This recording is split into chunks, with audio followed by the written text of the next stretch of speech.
নমস্কার বন্ধুরা, কেমন আছো সবাই? আশা করি খুব ভালো আছো আর আমিও খুব ভালো আছি। সকাল সকাল চলে এসেছি আজকে এখানে বাগানের কিছু কাজ করব বলে।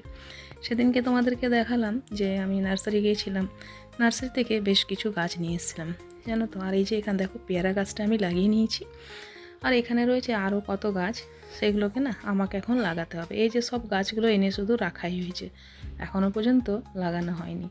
এসব গাছ আনা মানে আমার কাছে টেনশনের একটা ব্যাপার। যতক্ষণ না এদেরকে না লাগিয়ে রাখি ততক্ষণ পর্যন্ত না মনটা এইদিকেই থেকে যায়। আর দেখো, অনেক দিন ধরে মাটিগুলো খারাপ হয়ে যাচ্ছিল। খারাপ বলতে এর মধ্যে আমি সেদিনকে তোমাদেরকে দেখিয়েছিলাম ছাদে আমার ফেলা ছিল গোবর সার, তাই সেটাকে ভাবলাম মাটিগুলোকে আমি ভালো করে এর মধ্যে বানিয়ে নিয়ে আবার গামলার মধ্যে দিয়ে গাছগুলোকে লাগিয়ে দিই। তারপর আজকে ছাদে ফুলগুলো নিয়ে চলে এসেছিলাম, চন্দ্রমল্লিকা ফুল, যেগুলো আমি কিনে নিয়েছিলাম চন্দ্রমল্লিকা, আর তার সাথে সাদা চন্দ্রমল্লিকা। সাদা চন্দ্রমল্লিকা গাছটা আমি নিয়েছি, কিন্তু সেটা কিন্তু মানে ভালো দেখতে পেলাম না, গাছটা বাঁচবে কিনা তাও জানি না, তাই কটা ফুল ছিল আমি তুলে নিয়েছিলাম। আর শীতকাল যেহেতু ছাদে এখনও একদম ফুল হচ্ছে না, তো যাই হোক আমার গাছগুলো যে ছিল দেখো আমি সবগুলো লাগিয়ে দিয়েছি এখানে। তো আমার কাজ হয়ে গেল এখানে শেষ, মানে গাছ লাগানো কাজ শেষ। যতটা হলো চিন্তাটা একটু দূর হলো, এদেরকে না লাগিয়ে দিলে পরে না আর আমার চিন্তাটা থেকেই যেত যে কতদিনে এদেরকে আমি লাগাবো। তো এই যে গাছ আনার দুদিন পর কিন্তু আমি এগুলোকে লাগিয়েছিলাম। তো গাছগুলো তোমাদেরকে আমি দেখিয়ে দিয়েছি, এখন দেখা যাক গাছগুলো আমার কটা গাছ বাঁচে। আর কটা গাঁদা গাছ আমি লাগা করেছিলাম আমার হাজব্যান্ডকে দিয়ে, তোমাদেরকে আমি দেখিয়েছিলাম আগেকার ব্লগ যেগুলো তোমরা দেখেছিলে, ওগুলো সেই গাঁদা গাছগুলো। আর এই যে ফুল গাছটা অনেক পুরনো গাছ, তাই দেখো এই কটা চন্দ্রমল্লিকায় ফুটেছিল। আজকে আর তোমাদের সাথে কাপড় মেলাটা দেখালাম না, আমার হাজব্যান্ড কাপড়গুলো মেলে দিয়ে গেছিলো, কিন্তু আমার অনেকটাই দেরি হয়ে গেছিলো আজকে গাছ লাগাতে। আর এই যে দেখো এই চন্দ্রমল্লিকা ফুলটা কত সুন্দর কালারটা।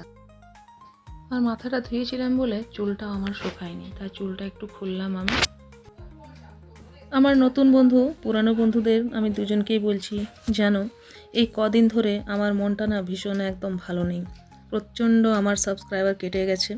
আমি জানি না যে কেন তোমাদের ভিডিওটা ভালো লাগছে না। আমি সমস্ত যা কিছু থাকে আমাদের যা ডেলি লাইফস্টাইল আমি সবটাই তোমাদের সাথে শেয়ার করি, কিন্তু কিছু কিছু এমন বন্ধুরা এমন কাজ করবে বলে আমি ভাবতেও পারিনি যে কেন এরকম তারা করো। যদি তোমাদের পাশে থাকার নেই তোমরা আসোই বা কেন? আমি যেন কত কষ্ট করে ভিডিওগুলো বানাই, আমাকে বেশিরভাগ তোমরা ছাদেই দেখো। ঘরে আমি সবসময় ভিডিও বানাতে পারি না, কেন রান্নাঘরটা ছাড়া সবাই দেখো, সবার পরিবারও কিন্তু সবাই কেউ চায় না যে ভিডিও করি বা ক্যামেরার সামনে আসি। আমার যতটুকু যা কাজ থাকে আমি তোমাদের সাথে সবটাই আমি শেয়ার করার চেষ্টা করি। তবুও তোমাদের যদি এরকম আমি ভালোবাসা এরকম ধরনের যদি পেয়ে থাকি, তাহলে সেটা আমার কাছে কিন্তু খুবই খারাপ লাগছে। মনে হয় কি ইউটিউবে আর থাকা সম্ভব না। একটা ভিউ আর একটা সাবস্ক্রাইব বাড়লে কতটাই মনে খুশি হয় বলো, আর নতুন নতুন ভিডিও করতেও কিন্তু ইচ্ছে করে। তো যাই হোক পুরনো বন্ধুরা, তোমরা যারা আমার ভিডিও দেখো, অনেক বোনরা আছে যারা আমার ভিডিও ফুল ওয়াচ করে দিয়ে যায়, আর অনেক বন্ধুরা আছে যারা স্কিপ করে করে দেখে। তো প্লিজ এরকম করো না। তোমরা এই ছোটো থেকেই বড় হতে চলেছো বা বড় হচ্ছ, কিন্তু একটা ছোট ইউটিউবার কাছে এরকম তোমরা না করাটাই তোমাদের জন্য ভালো হবে। যদি পারো তো কারোর সাথী হয়ে দেখাও, যদি না পারো তো তার ক্ষতি করো না। আমার বলার উদ্দেশ্য এটাই তোমাদেরকে, যে কারোর ক্ষতি করে কোনো কেউ আগে কিন্তু বাড়তে পারে না।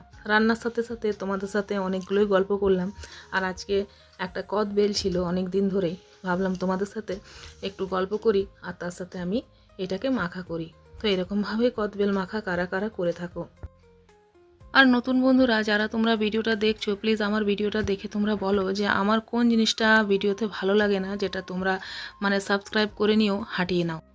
আমি কিন্তু যার পরিবারে যাই এই জিনিসটা কিন্তু মাথার মধ্যে আমি রাখি না। আমি জানি যে সবাই একটা কষ্ট করে ভিডিও বানায়, আমি তাদের পরিবারে গিয়ে পরে আমি তাদের ফুল ওয়াচ দিয়ে আসি এবং সাবস্ক্রাইব করে আসি, লাইকও করে আসি। কেন কেন কি একটা লাইক করতে না সেরকম পয়সা খরচা হয় না, আর একটা সাবস্ক্রাইব করতেও পয়সা খরচা করতে হয় না, জানো তো। মানুষের দিনের পর দিন সাবস্ক্রাইব কেটে গেলে মনটা অনেকটাই খারাপ হয়ে যায়। তো তোমরা সবাই সবার পাশে দাঁড়াও, দেখবে একদিন সবাই সবাই আগেই যাবে।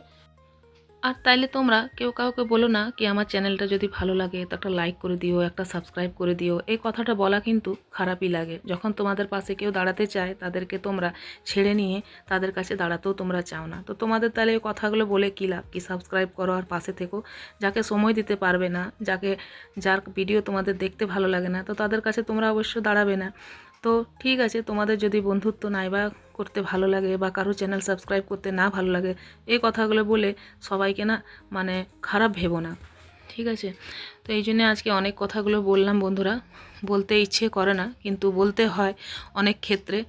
তো কারোর একটা সাবস্ক্রাইব আর কারোর একটা লাইকে কিছু যায় আসে না, পারলে পরে তাদের পাশে দাঁড়াবার চেষ্টা করো, সবাই একদিন দেখবে এগিয়ে যাবে। তো আর এতক্ষণ পর্যন্ত যে সকল বন্ধুরা আমার সঙ্গে ছিলে তাদেরকে অনেক অনেক ধন্যবাদ। আর এরকমই তোমরা পাশে থেকো। আর এরকম যদি সবসময় সাবস্ক্রাইব কেটে যায় তাহলে ভিডিও করতে কারই বা ইচ্ছা করে বলো। দেখা যাক কতদিন মানে করতে পারি, তোমাদেরকে নিয়ে সাথে থাকতে পারি। তো চলো আজ আর কপিস মাছ রান্না ছিল, তো সেটা মাছ রান্নাটা আমি করে নিলাম, দেখতেই পেলে মাছটা ভেজে রান্না করলাম, তার সাথে কদবেল করেছি।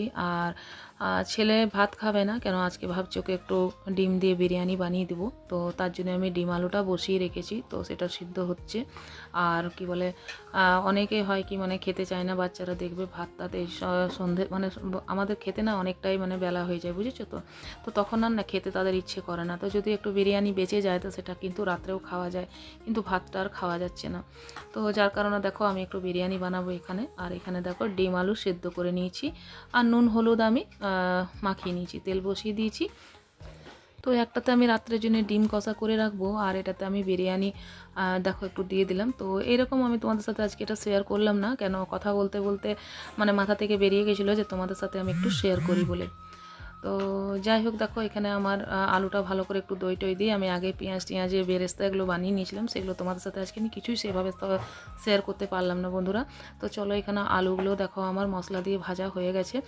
আর এখানে না আমি রাত্রের জন্য একটু রান্নাও করে রেখে দেবো, আর এই যে ডিমগুলো তার মধ্যে আমি চালটা যেটা ছিল ভাতটা আমি বানিয়ে নিয়েছিলাম। তো আজকে সিম্পলভাবে এরকম বিরিয়ানিটা বানালাম। তো দেখো এখানে বিরিয়ানিটা রেডি হয়ে গেছে, আর কত সুন্দর দেখো বিরিয়ানিটা হয়েছে একদম। তো কোনো সময় তোমাদের সাথে আমি নিশ্চয়ই মানে চেষ্টা করব তোমাদেরকে দেখাবার, শেয়ার করার। তো চলো, আমার খাবার দেখো রয়ে গেছে, তো আজকের মতন ভিডিওটা রাখছি।